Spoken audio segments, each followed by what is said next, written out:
Sania motorway के हवाले से उम्मीद थी कि गिरफ्तारी पेश हो गई है तो कुछ ना कुछ उम्मीद बंदी थी कि कुछ चीजें निकलेंगी, मगर उस शख्स ने तो अपने जुर्म से इनकार कर दिया है।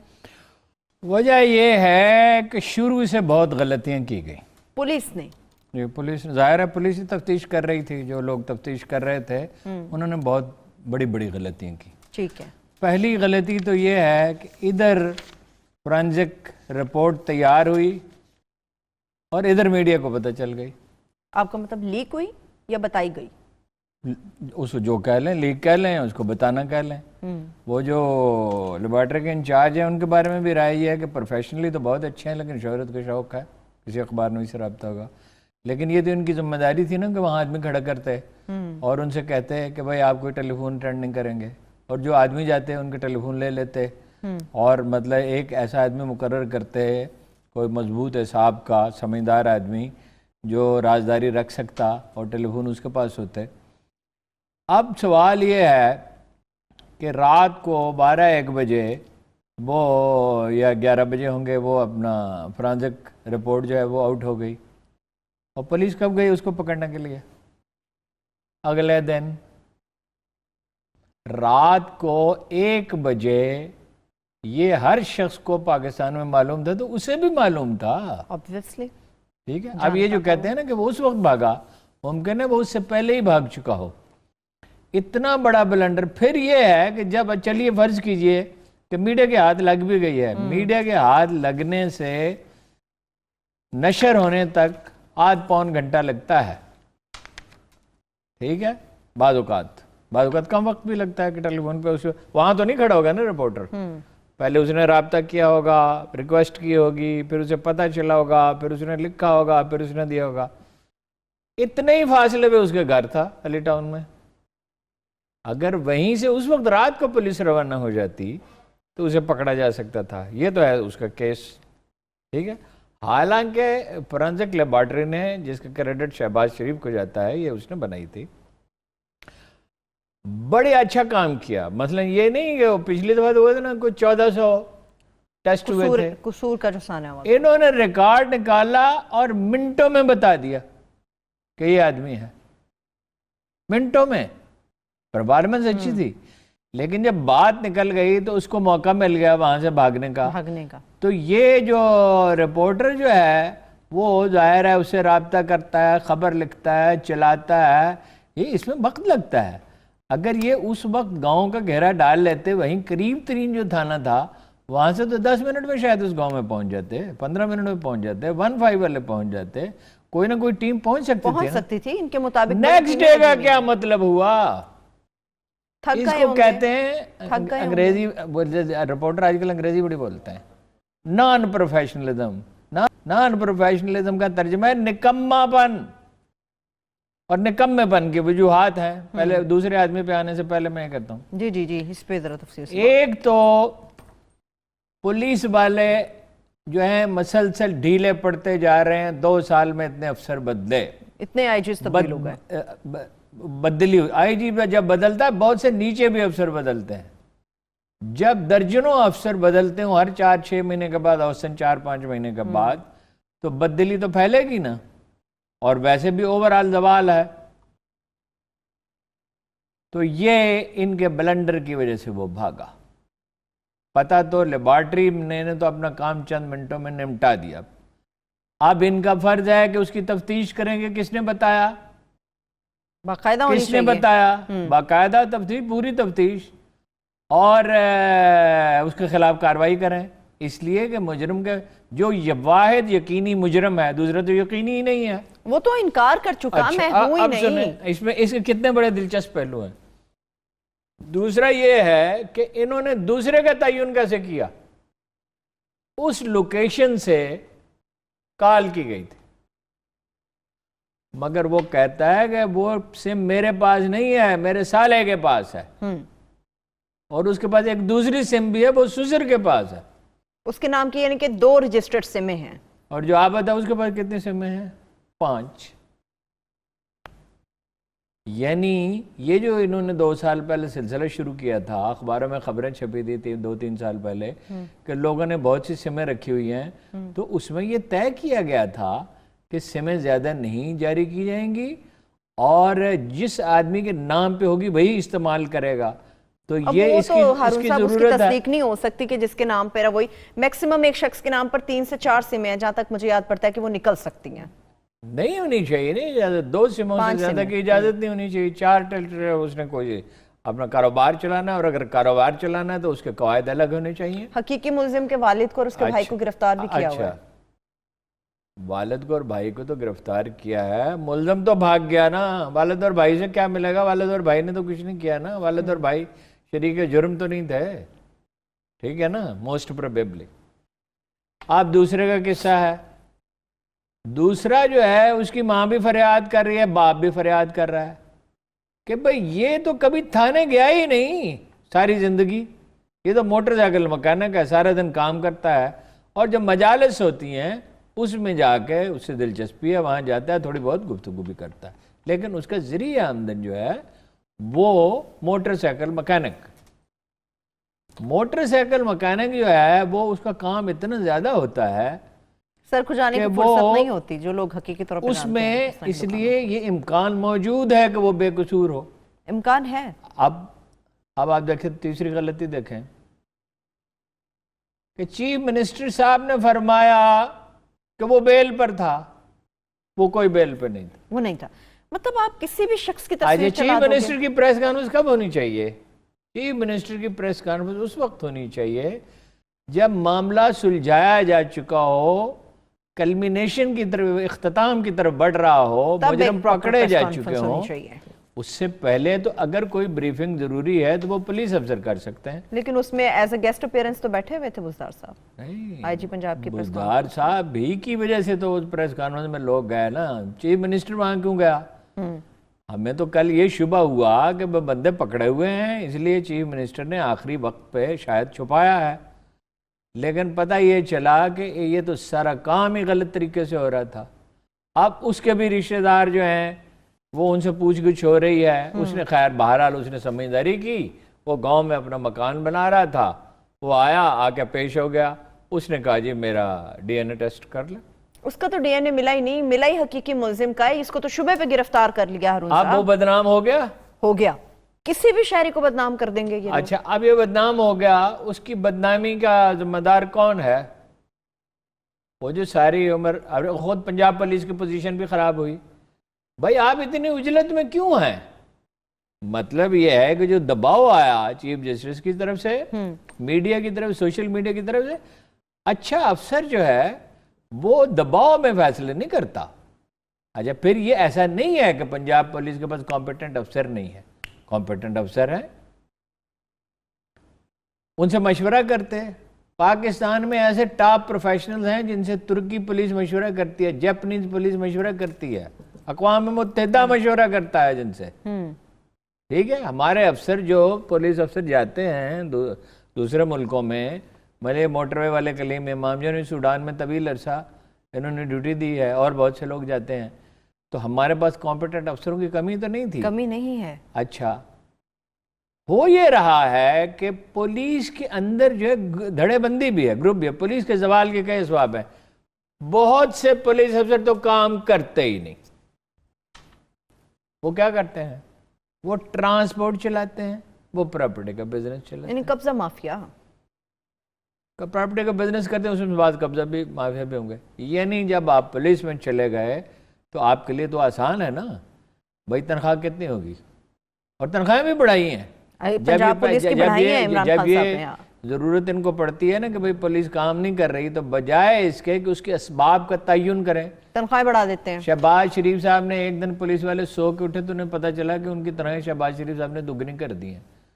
उसमें लोग, जो लोग एडमिनिस्ट्रेशन के मामलात को समझते हैं, इस साइंस को, वो हैरत ज़दा रह गया कि बगैर इंसेंटिव सिस्टम को इंट्रोड्यूस कराए बगैर दुगनी क्या 3 गुनी कर देते हैं। जो परफॉर्मेंस देता उसको हर महीने 2 बोनस दे देते। अच्छा, वैसे लेकिन ये सब की कैसे बढ़ा दी भाई?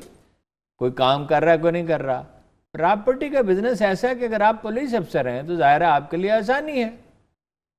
हज़रत उमर निकले ना, जनाब अबू बकर सिद्दीक़ निकले ना जिस दिन जनाब सरकार सल्लल्लाहु अलैहि वसल्लम का विसाल हुआ और वो आप जानशीन बने, तो वो उनका पेशा क्या था, कपड़ा बेचते थे, ताजर थे। तो वो अपना उन्होंने उठाया पैमाना, गज जिसे कहा जाता है, तो वो चले। तो जनाब उमर इब्न खत्ताब ने कहा कहाँ तशरीफ़ ले जा रहे हैं जनाब वाला? उन्होंने कहा अपना काम करने के लिए। उन्होंने कहा आप तो मुसलमानों के हाकम बनाए गए, आप काम कैसे कर सकते हैं? और जब आप कारोबार करेंगे तो दूसरा कैसे कारोबार कर सकेगा? एक तो वो खुद सिद्दीक और ऐसे दयानतदार और नफीस इंसान, फिर वो अमीरुल मोमिनीन है। लोग जाएंगे मौका पाकर भाई दो कपड़ा भी खरीद लें और कोई अपनी गरज है वो भी बयान कर दें। और ये है कि भाई लोगों को शौक़ होता है बड़े लोगों से मिलने का, और वो तो बहुत ही बड़े थे, इतने बड़े थे कि जिसकी कोई हद ही नहीं है। अंबिया के बाद सबसे बड़े आदमी कहा जाता है, वैसे ही कहा जाता है। उन्होंने कहा फिर क्या करूँ भाई, खाऊंगा कहाँ से? उन्होंने कहा जनाब हम आपको मीटिंग करते हैं, आपका वजीफा मुकर्रर करेंगे। और जो उन्होंने कहा एक आम मजदूर के बराबर। अब डिफेंस में अब तो रुक गया सिलसिला, प्लाटों की कीमतें 50 लाख रुपए तक बढ़ी हैं। इसलिए बढ़ी हैं कि रुपया जो रुका हुआ था, हुकूमत ने जो इंसेंटिव दिया उससे फ़ायदा उठा के तो पुलिस वाले प्लाट बेचें जो इस काम में है, ये काम करें। यही बात है। ये कल्चर सारा पुलिस का तबाह हो चुका है, और पुलिस इस्लाहात से किसी को दिलचस्पी नहीं है, जो कि होनी चाहिए। एक और ग्रुप है जिसको बिल्कुल दिलचस्पी नहीं है, जो इसमें रुकावट डालना चाहेगा। बयान करेंगे वो है MP MNA।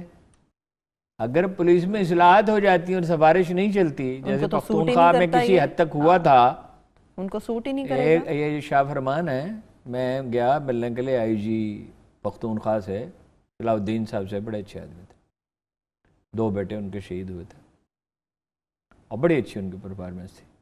तो फरमान शाह जो है ना घबरा रहे थे। मैंने कहा मेरे साथ चलो, पुराना दोस्त है। कहने लगा देखो वो हमें तो मना किया हुआ है इन चीज़ों से।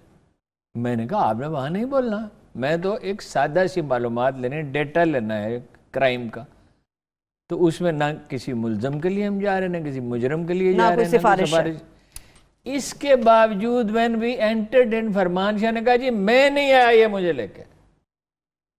ठीक है, इसका मतलब कुछ एहतियात तो हो रही थी। ठीक है, वो यहाँ इस्लाहात क्यों नहीं हो रही? यहाँ कोई इस्लाहात ना बुज़दार साहब चाहते हैं, ना MP चाहते हैं, ना वजीर चाहते हैं, मर्जी के हों। और ये पुलिस की इनकॉम्पिटेंस की वजह से, नाअहली की वजह से, काम चोरी की वजह से मामला जो उलझता जा रहा है। अब खातून ने भी हर सब खबरें हैं कि उस शख्स को शनाख्त से इनकार कर दिया कि वो शख्स नहीं है। खातून जो है ना जी, वो तो उसकी ज़हनी हालत ठीक नहीं है। ये गिरफ्तार मुल्ज़िम के ऊपर उसने बात वो गिरफ्तार मुल्ज़िम का ये तो नहीं, उसने इनकार कर दिया। उसने इनकार कर दिया। अब इन्होंने जी कहा कि जी वो तो बयान देने के लिए तैयार नहीं है। ओ भाई बयान देने के लिए तैयार नहीं, अल्लाह के बंदो, उसके किसी भाई को, मियाँ, उसके मियाँ को, उसके किसी अजीज रिश्तेदार को, जो जिसको वो अपना शफीक सरप्रस्त समझती हो, जिससे बात करने के लिए तैयार है, उसके हाथ तस्वीरें भेज दो मिलने के लिए। अगर वो तैयार नहीं है तो उसका तो ये तरीका है। अब हैं जनाब हमारे CCPO साहब, वो कह रहे हैं कि जी मैं तो बड़ा काम का आदमी हूं और मैंने ये किया और वो किया है, और लोग कह रहे हैं कि इनको निकालो। लोगों का इनकी तो ACR जी पिछले आखिरी 7 साल की जो है वो नेगेटिव है। दोनों बातें सही है, वो काम के आदमी भी हैं, जिन अजला में वो रहे वहाँ उनकी परफॉर्मेंस अच्छी रही। ठीक है, लेकिन जब जनरल मुशर्रफ के दौर में सिस्टम बदला और ये फैसला हुआ कि ACR तो सवारी से भी ठीक लिखी जा सकती है, तो जनरल मुशर्रफ के दौर में इनकी ACR जो हैं वो नेगेटिव थी कुछ।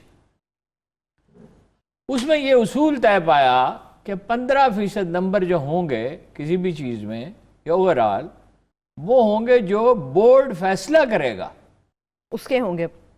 इनको अदालत में जाना पड़ा। ठीक है ना जी। तो इस्टेब्लिशमेंट डिवीजन ने यही कहा।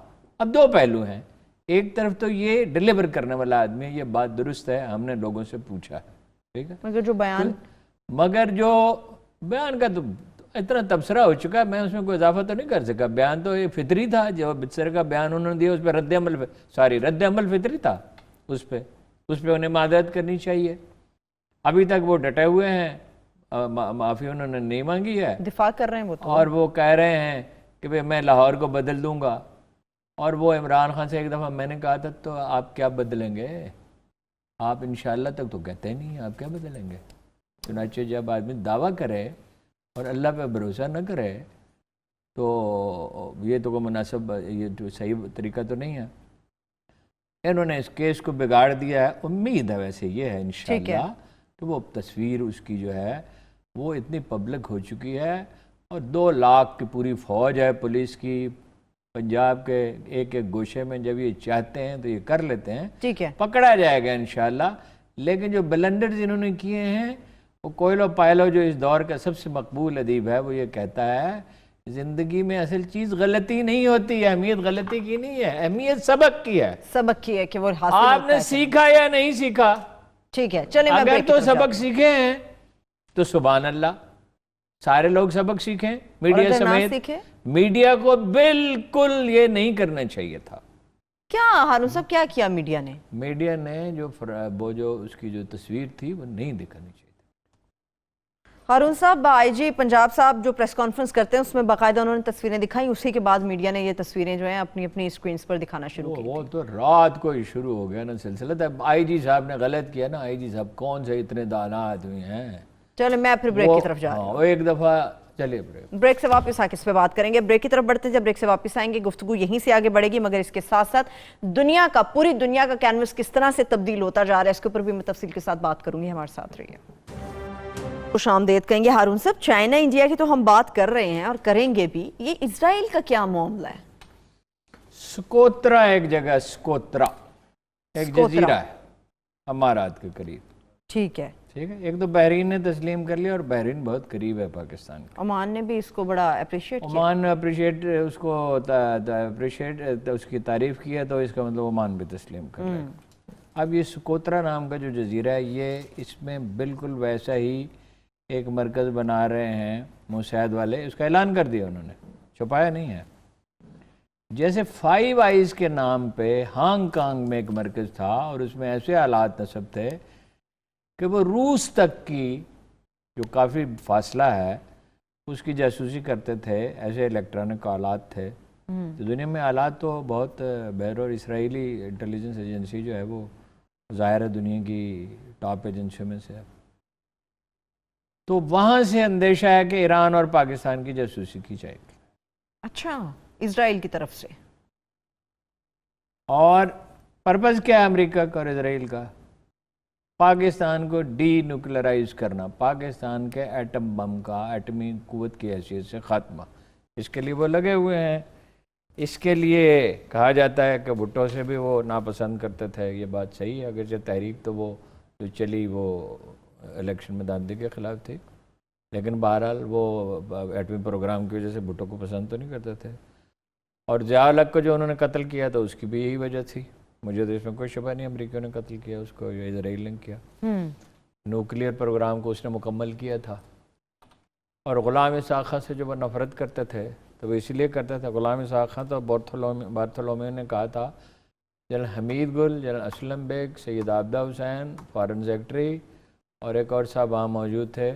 तो वो उसने कहा कि भाई ये आप एटम बम बना रहे हैं। मुझे वो जुमले भी याद हैं, there is a duck in your backyard and you say it is not a duck. तो उसने कहा when I say it is not a duck, it is not a duck. ठीक है। तो वो जब बाहर निकला तो उसने कहा मिस्टर न्यूक हैज़ गॉन मैड। उसको मिस्टर न्यूक कहा, मिस्टर एटम बम, पागल हो गया। मतलब पता नहीं उसको हम इसके साथ क्या करेंगे। फिर उसके खिलाफ साजिशें शुरू हुई। तो वो तो खैर अलग कहानी है। एक दफ़ा ज़िया-उल-हक से उसने कहा, बार्थोलोमेव ने बैठते ही कुर्सी पर बैठते ही कहा, हम आपको इजाज़त नहीं दे सकते एटम बम बनाने की। ज़िया-उल-हक एक और तरह का आदमी था। वो उठा, ग़ुलाम इसहाक़ खां का तो सिर्फ चेहरा सुर्ख हुआ ना, उसने फिक्र, वो उठा, उठ के उसने कहा then there is no point for discussion. जबरदस्त। ठीक है ना जी। कितनी हमने कुर्बानियाँ दी हैं, वरना हम सिक्किम और भूटान बनते हैं। और एक ने नहीं दी हैं, किसी एक पार्टी का कंट्रीब्यूशन नहीं है, कई सारी पार्टियों का कंट्रीब्यूशन, सभी ने सपोर्ट किया इसको। ग़ुलाम इसहाक़ खां का बहुत ज़्यादा कंट्रीब्यूशन है, भुट्टो का है, ज़िया-उल-हक का है, बहुत से लोगों का कंट्रीब्यूशन है, आगा शाही का, साइंसदानों का, डॉक्टर कदीर का है, डॉक्टर समरो मुबारकबंद का है। डॉक्टर कदीर अगर वो वो सेंट्रीफ्यूज मशीन जो है वो न बना देते, और उसमें हमारे अदारों का है वो तो हर एक ने अपने हिस्से का काम किया। बहुत लोग ये कभी लिखी ही नहीं जा सकती कहानी।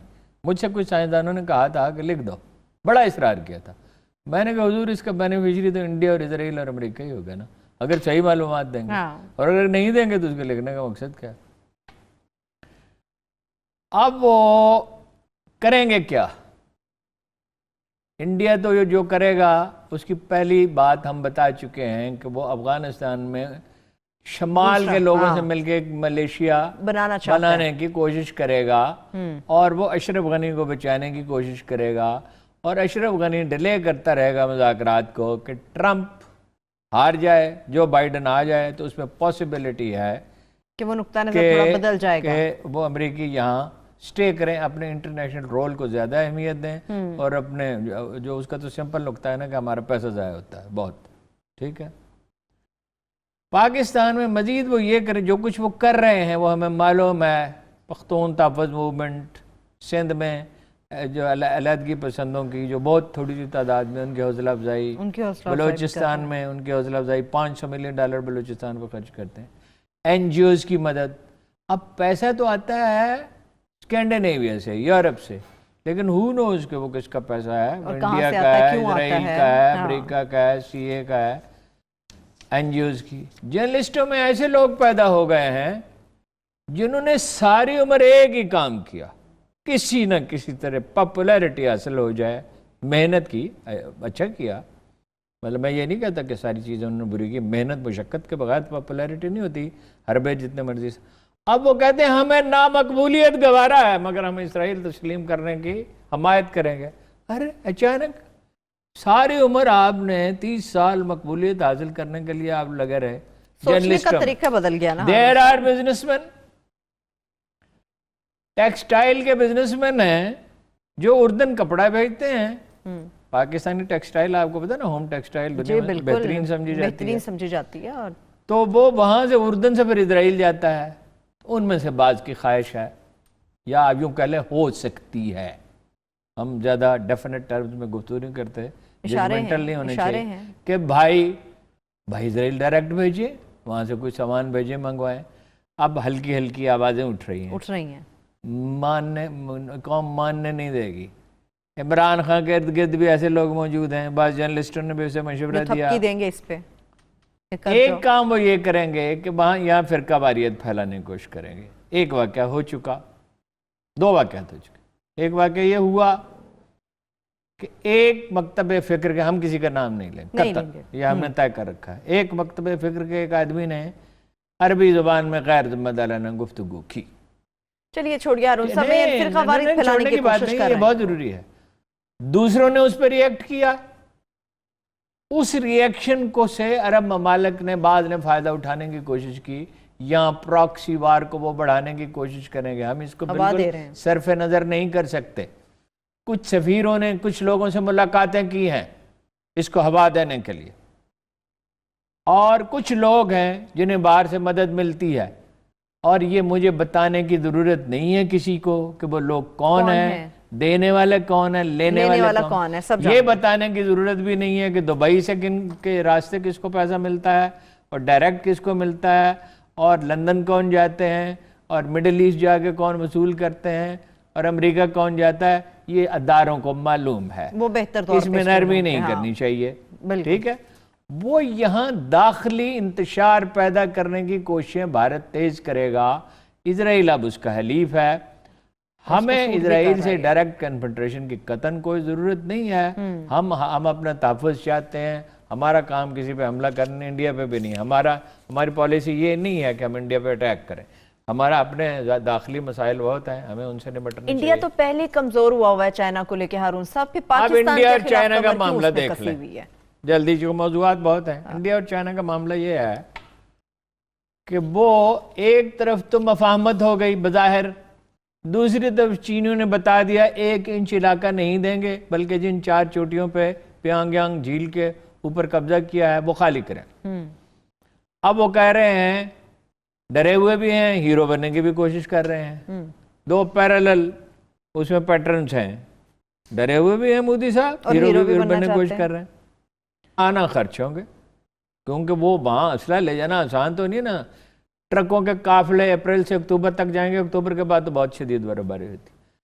और C-17 और C-130J तैयारों के जरिए कोई सामान मुंतकिल किया जाएगा, फिर वो अड्डे एक्सपेंड करने पड़ेंगे, फिर उनकी सफाई, फिर उस असले के लिए डिपो, अखराजात तो बहुत होंगे। दरअसल वो ये कह रहे हैं कि हमें रोको, अपोजिशन को ये कह रहे हैं, या भारतीय रायम्मा को ये कह रहे हैं इस काम से मगर खुल के नहीं कह सकते। अब चीनी जो अमेरिका ये चाहेगा कि चीन और इंडिया की लड़ाई हो जाए, कम से कम महदूद लड़ाई तो जरूर हो जाए, ठीक है। अब मालदीव में वो बना रहे हैं अड्डा, अमेरिका के लिए कुछ आसानी इसमें आएगी, लेकिन अमेरिका को इसका फायदा ये होगा कि भाई चीन जो है उसकी इकोनॉमी को, चीनी सियाने हैं, चीनी ये नहीं चाहेंगे, लेकिन जंग को एक फरीक नहीं टाल सकता, जंग को दोनों फरीकों ने टालना पड़ता। अगर आप बुखार बहुत बढ़ा दें, देखो ना राहुल गांधी ने भी मौके से फायदा उठाया और कहा कि ये बुजदिली का मुजाहरा कर रहा है और ये कर रहा है और वो कर रहा है, दबाव बढ़ाया, और सारा फिजा मसमूम है। खुदा न खासा बिपिन रावत साहब जो हैं वो चीफ ऑफ आर्मी स्टाफ पे तनकीद कर रहे हैं, कोई अमित शाह पे तनकीद कर रहा है, कोई अजीत दोवल पे कर रहा है।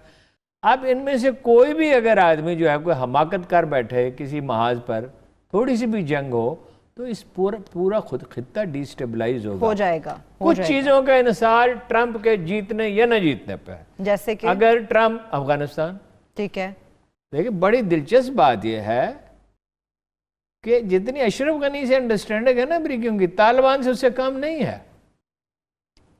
अगर इंडिया और चीन की खुद जंग फर्ज कीजिए होती है, चाहे बहुत तो नहीं होनी चाहिए, महदूद सतह पे क्यों ना, तो इंडिया को छोड़ देगा चीन उसके हाल पे। ये थोड़ी है कि अमेरिका जो है वो असला पहुंचाएगा या कोई प्रैक्टिकली मदद करेगा, इसलिए कि वो अपने मफादात को क्यों खतरे में डालेगा। हमें नहीं छोड़ के भाग गए थे, वो अपने कौमी मफादात देखेंगे ना। तालिबान ये हो सकता है, अशरफ गनी साहब की ख्वाहिश ये है कि ट्रंप हार जाए तो फिर दूसरों से बात करें, इसलिए कि वो अपना मुमकिन है जो बाइडेन पॉलिसी बदल ले। इधर दूसरी तरफ वो तालिबान से अंडरस्टैंडिंग डेवलप कर रहे हैं। वो कोशिश क्या कर रहे हैं, अंदर की खबर ये है, वो ये कोशिश कर रहे हैं कि अगर तालिबान ही हमारा एजेंडा पूरा कर दें, हमारे लिए मसाइल ना पैदा हो इस इलाके में। देखिए बजट के लिए तो तालिबान को भी गैर मुल्की मदद की जरूरत होगी, न ज़राअत है न सनत है, उन्हीं से डील कर लें, इसको भी रूल आउट नहीं कर सकते। एक पेचीदा सूरत हाल है, इलाज तो उसका वहां कंसेंसस गवर्नमेंट ही है, ठीक है। मिडिल ईस्ट जो है उसमें सूरत हाल उलझती जा रही है, हाउस ऑफ सऊद में इख्तलाफात है, अब शदीद हो गए। अब Bob Woodward the famous journalist जिसने निक्सन का स्कैंडल बेनकाब किया था, उसने किताब लिखी है डोनाल्ड ट्रंप पर, और उसमें लिखा है कि भाई मैंने इसको कई दफा बचाया है, मोहम्मद बिन सुलेमान को। अच्छा जी, और कांग्रेस खिलाफ है, उसके सेनेट खिलाफ है। एक बड़ी वजह खुशोगी का कत्ल है, इसलिए कि खुशोगी ब्रिटिश और अमेरिकन इंटेलिजेंस से उसके राब्ते थे। लिहाजा अगले चंद हफ्ते बड़े अहम हैं, ठीक है, इंतहाई अहम है, ठीक है। आपने वक्फा करना नहीं, मुझे अभी सिर्फ 1 मिनट है मेरे पास, मैं एक सवाल पूछना चाह रही थी। आपने जिस तरह से कहा कि अगले चंद हफ्ते बड़े इंपॉर्टेंट है, हारून साहब आपने दुनिया भर की बात कर दी, पाकिस्तान की हिकमत अमली आपको कुछ नजर आ रही है कि अगर कहीं पर भी कैनवस तब्दील होता है तो पाकिस्तान कहां पे? देखिए 2 ब्लॉक बन रहे हैं, अमेरिका, इजराइल, अरब, इंडिया, ऑस्ट्रेलिया, जापान भी बिलवास्ता तौर पर शामिल है, कुछ यूरोपीय मुल्क। दूसरा ब्लॉक बना चीन, रूस, तुर्की, ईरान और कुछ यूरोपीय ममालिक उसमें शामिल हो सकते हैं। पाकिस्तान के लिए बेहतरीन रास्ता तो ये है कि वो दूसरे ब्लॉक की तरफ जाए, अपॉर्चुनिटी बहुत ज़्यादा है, उसकी तरफ मायल हो, उसमें पूरी तरह उसमें शामिल ना हो। ये काफ़ी नाजुक तरीके से इसको हैंडल करना होगा, यानी अमेरिका से ताल्लुकात में तलखी और कशीदगी पैदा न हो, ठीक है, हमें यही सूट करता है। लेकिन इसके लिए क्या चाहिए? कुव्वत फैसला। 1962 में क्या हुआ था जब नीफा में जंग हुई और चीनियों ने कहा कि मौका बेहतरीन है, कश्मीर को आज़ाद करा लो, हम इन्हें दम लेने नहीं देंगे, एंगेज कर लेंगे। अयूब खान ने कैनेडी की बात मान ली। मैं आपको पूरी जिम्मेदारी से जो इस मुल्क के आला तरीन दिफाई दिमाग हैं उनसे गुफ्तगू करने के बाद ये बात कह रहा हूँ कि आज 62 से बेटर अपॉर्चुनिटी है। रहेगी स्ट्रेटेजी के करना क्या चाहिए, ये तो उन लोगों का काम है जिन्होंने फैसला करना है। सारे हालात देखे भरपूर सफारती मुहिम तो चलाए ना इंडिया के खिलाफ, वो तो नहीं चला रहे। जो इतना जुल्म बरपा है कश्मीर में, एक एक घर कैद खाना है, हर कश्मीरी कैदी, हर खातून, हर बच्चा। हम तो यहाँ एक वाक्य को रो रहे हैं ना मोटरवे को, ऐसे वहां कितने वाकयात हो रहे हैं और रोजाना हो रहे हैं।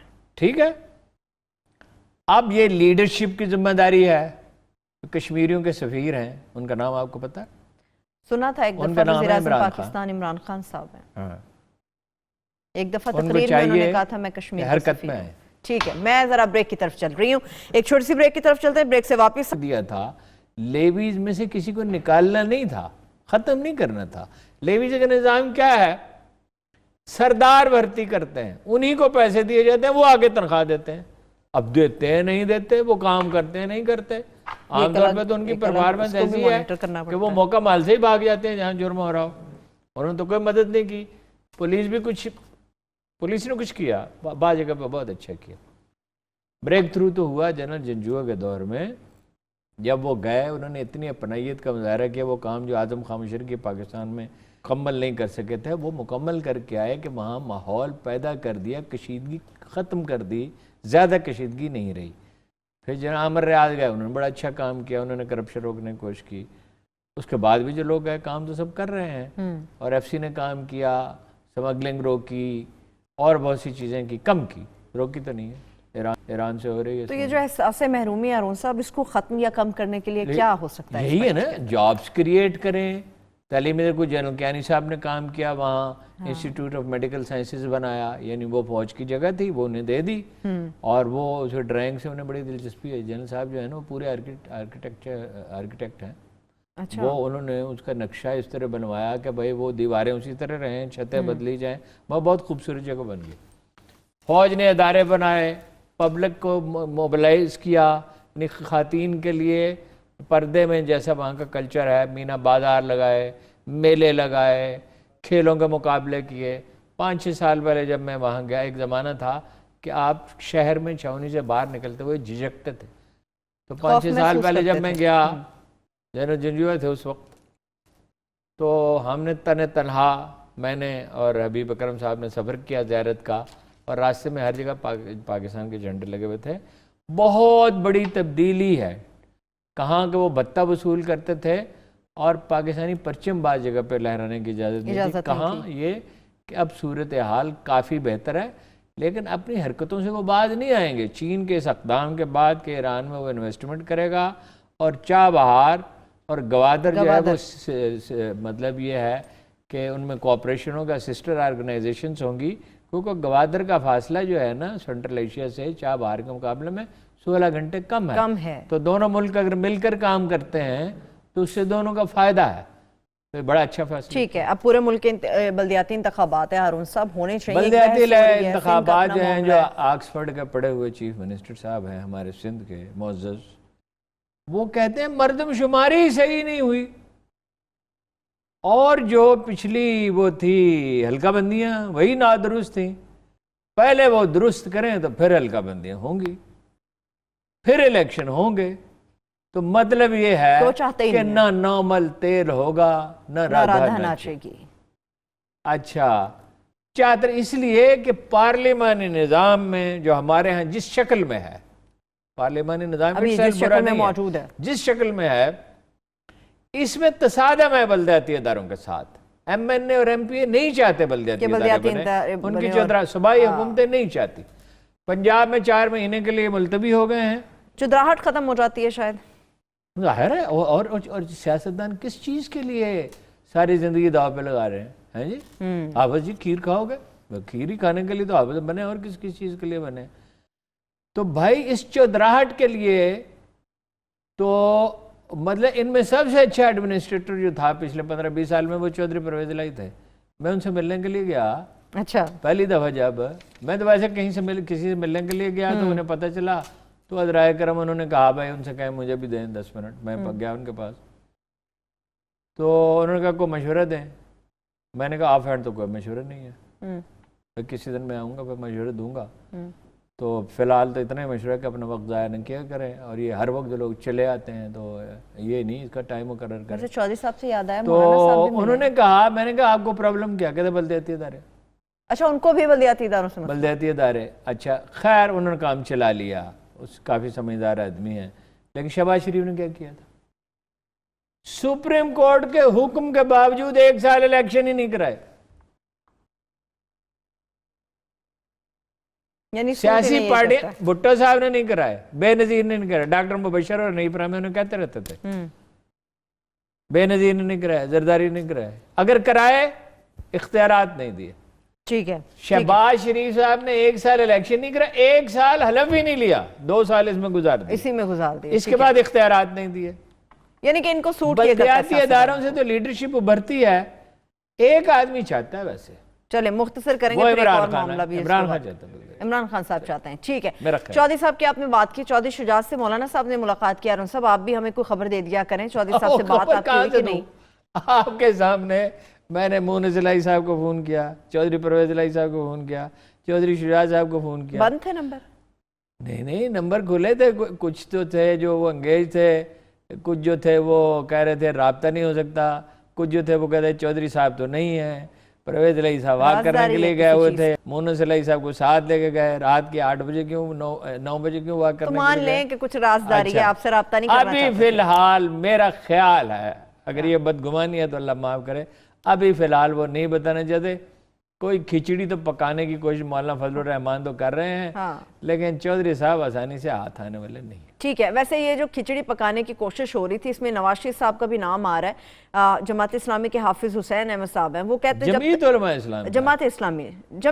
उलमा इस्लाम माजरत के साथ, वो कह रहे हैं कि जब तक नवाज शरीफ साहब मुल्क के अंदर वापस नहीं आएंगे, ऑपोजिशन की कोई तहरीक, कोई धरना, यानी कि खिचड़ी नहीं पक सकती जब तक नवाज शरीफ साहब वापस नहीं आएंगे। वो वही कह रहे हैं जो शेर आपको सुनाया था ना, करीब आओ दरीचों से झांकती किरणों कि हम तो पाबरसन हैं उभर नहीं सकते। ठीक है, लास्ट मिनट। मतलब ये है कि वो आप आए, चढ़ जा बेटा सूली पे, राम भली करेगा। वो क्यों आएगा? वो तब आएगा मर्द शरीफ जब उसका अपना भला होगा, दूसरों के लिए थोड़ी आदमी कारोबार करता है। भला कौन करेगा? सियासत एक कारोबार है, और कारोबार दूसरों के लिए नहीं किया। स्ट्रीट पावर जमीयत उलमा इस्लाम के पास है, मदरसों के लड़के ला सकते हैं, लेकिन ये जो सियासी जमातें हैं, ये बड़ी सियासी जमातें, तो ये बेनिफिशियरी तो वो होंगे, वो लीडरशिप इनके हाथ में कैसे? चलिए हारून साहब, मैंने तालीमी इदारों की बात करनी थी, वक्त बिल्कुल खत्म हो गया। मेजर अजीज भट्टी शहीद तालीमी इदारा में एक काम करना चाहिए, वक्फा 1 हफ्ते की बजाय 2 हफ्ते का होना चाहिए, क्योंकि रिजल्ट 2 हफ्ते में आता है। ठीक है। देखिए ईद उल बकरीद का भी 2 हफ्ते में अंदाजा हुआ कि कोई खराबी नहीं हुई, मुहर्रम में भी 2 हफ्ते के बाद पता चला, वक्फा 1 हफ्ते का जो रखा गया वो 2 हफ्ते का होना चाहिए।